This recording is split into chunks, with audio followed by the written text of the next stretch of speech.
Hi, welcome back if you've been here before, and if you're new, my name's Ange and this is my channel, No Second Season.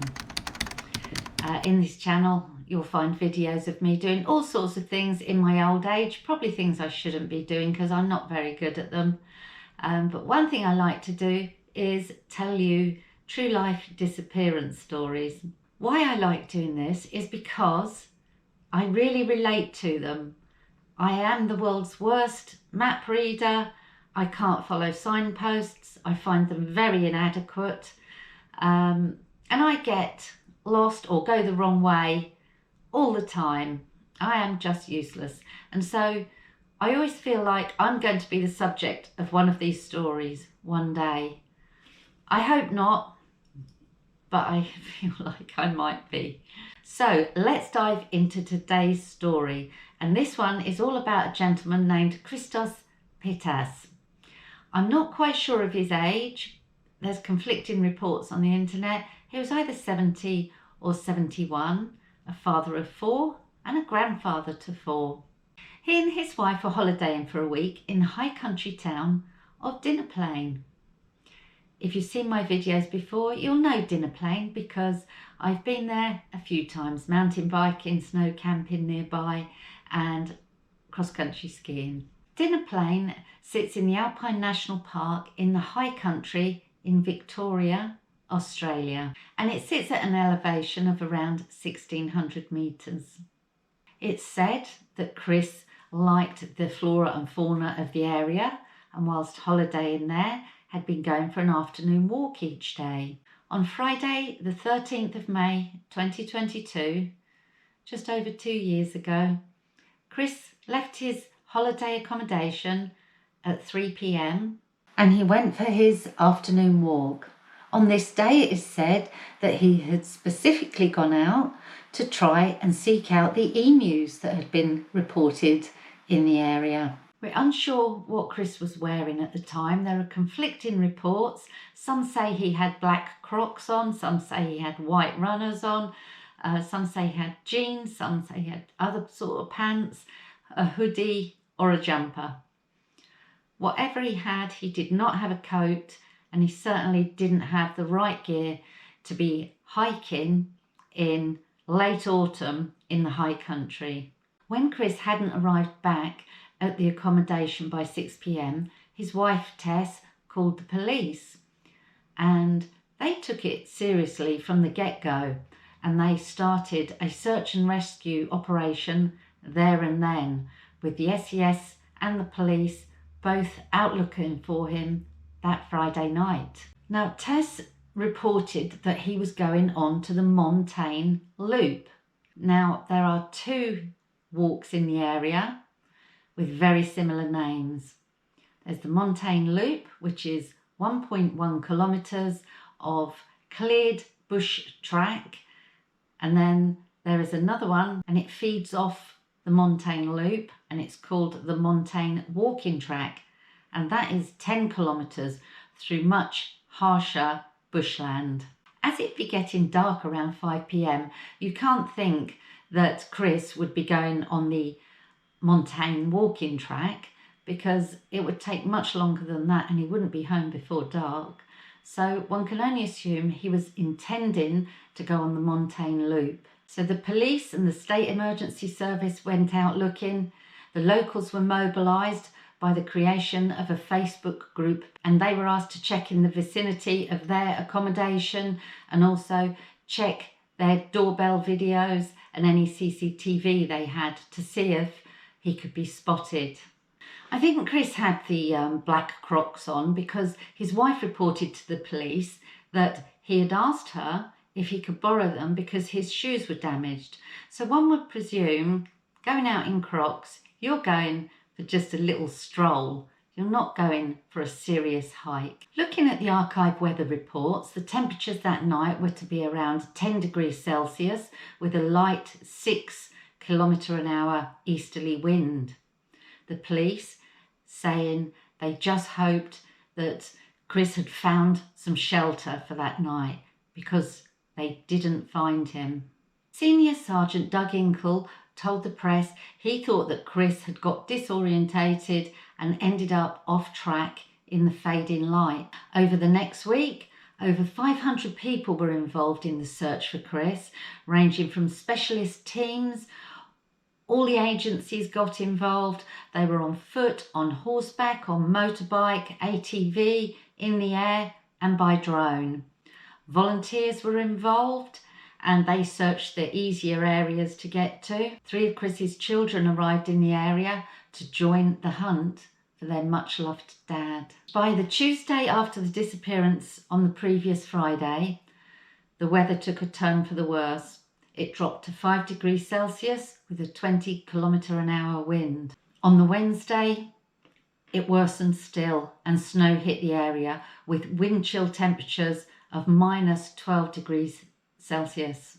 By now, with the snow falling, it was too dangerous for volunteers to continue searching, so it was left to the emergency services to continue the hunt for Chris. The only clue that was obtained was that an elderly gentleman was seen walking west on the Brabralung Trail, which runs from Dinner Plain to Hotham, but there's no confirmation it was actually Chris. Being of Greek descent, Chris's story was taken up by the Australian Greek Herald and the Neos Cosmos news agencies, which put a bit of an extra impetus into the search.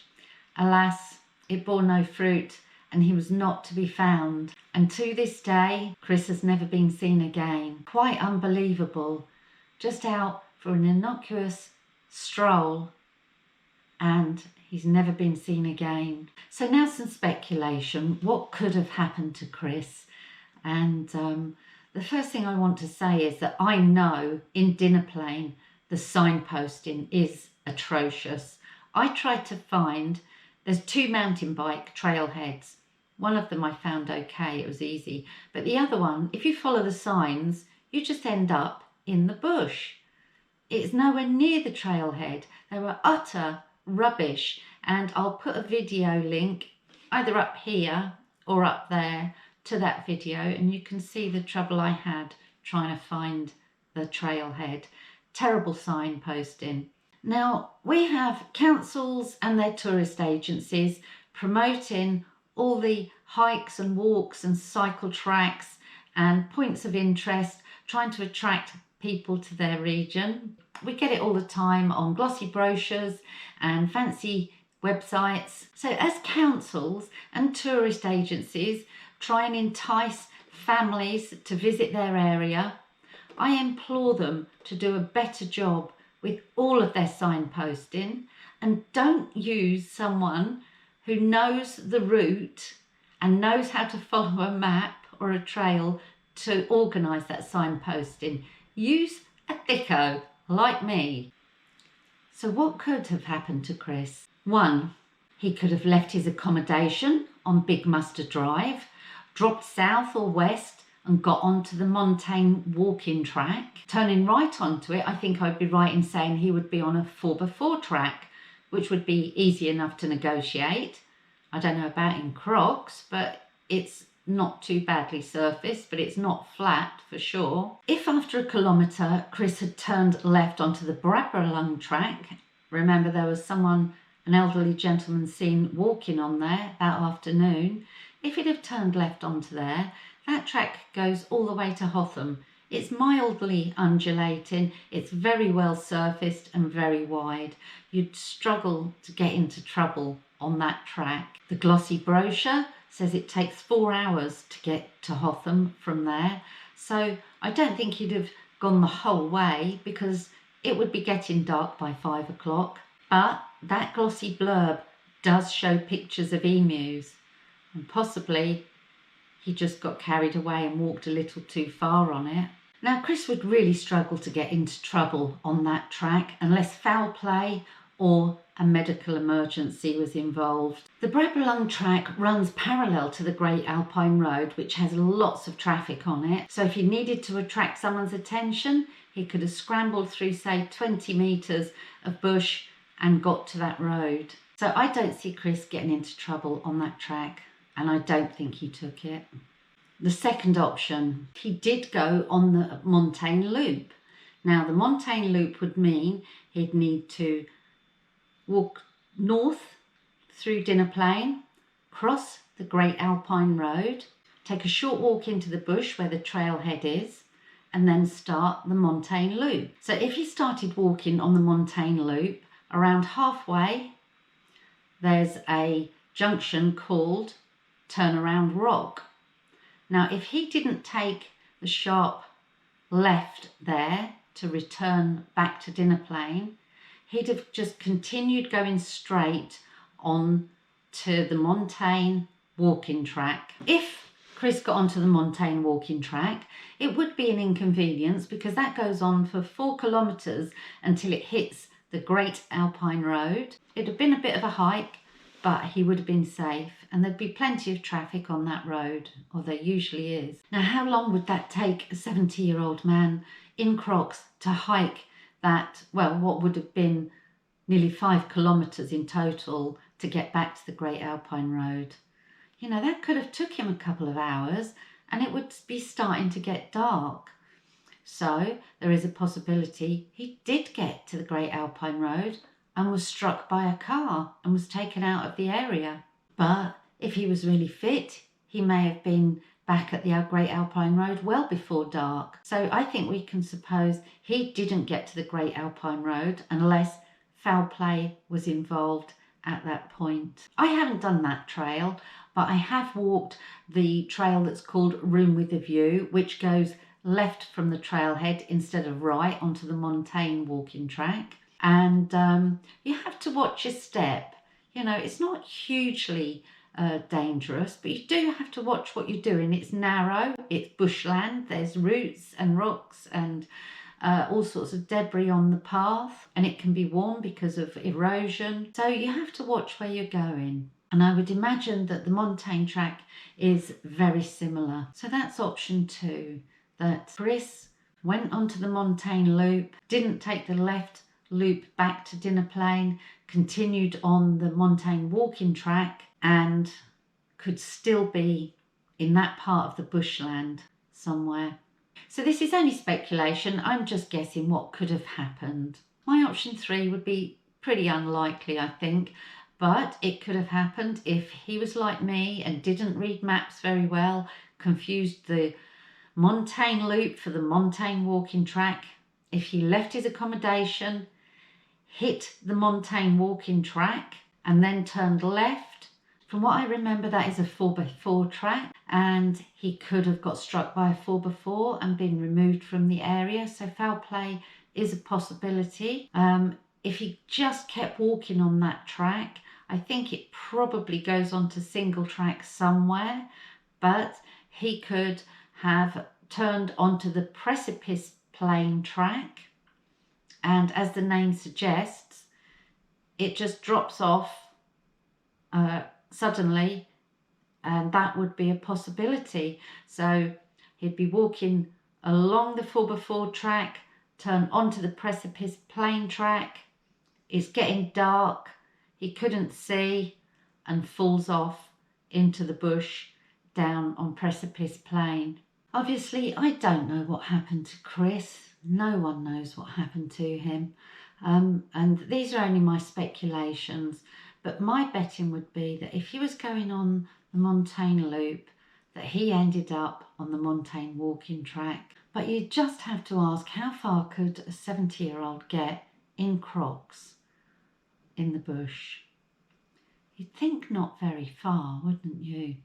A year after Chris's disappearance, there was a piece published in the Greek Herald that had come from Chris's wife Tess, and apparently, allegedly, she was not happy over how the search for her husband was carried out. She'd asked the police to use tracker dogs, and the Victoria Police told her they didn't have any. They had canine units, but they weren't sent tracker dogs, and that only New South Wales had those sorts of dogs, so they couldn't do it.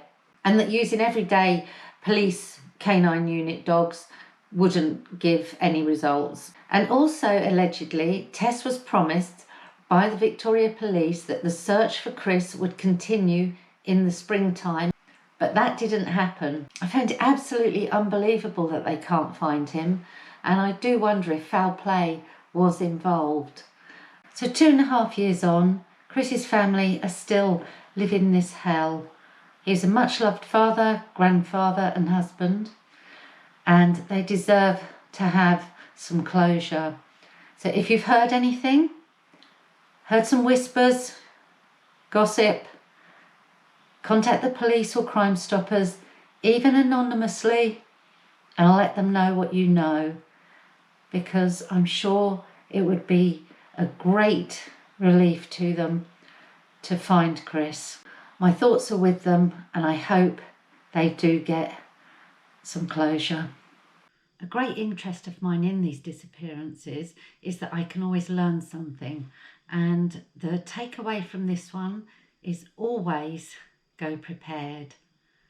Don't go off into the bush, even on a kilometre hike, without the proper attire, emergency gear, your PLB. I go way over prepared. If you watch my video from Manus Lake, you'll see I was on a 3 or 4 kilometre hike, and I had a full backpack with me and my personal locator beacon. I had food, drink, spare clothes, emergency blanket, an air horn, a whistle, all sorts of things. So the takeaway from this is always, always be prepared. I won't say I hope you liked this video. Obviously no one likes to hear a story like this, but I hope you found it interesting and informative, and if you did, perhaps you could signify that by hitting that like button. Having likes is the only way I can get Google or YouTube to recommend my videos to other people. I don't have enough subscribers or enough views for them to recommend it. So it'd be great if you could hit that button. If you haven't subscribed yet, perhaps you could think about doing that too. That would be fabulous. It doesn't cost anything, and you don't get any reminders unless you hit the little bell button. You won't get any reminders to annoy you, but if you'd like to be reminded, hit the subscribe button and the little bell button. I shall close this video here, and until next time, it's a goodbye for now.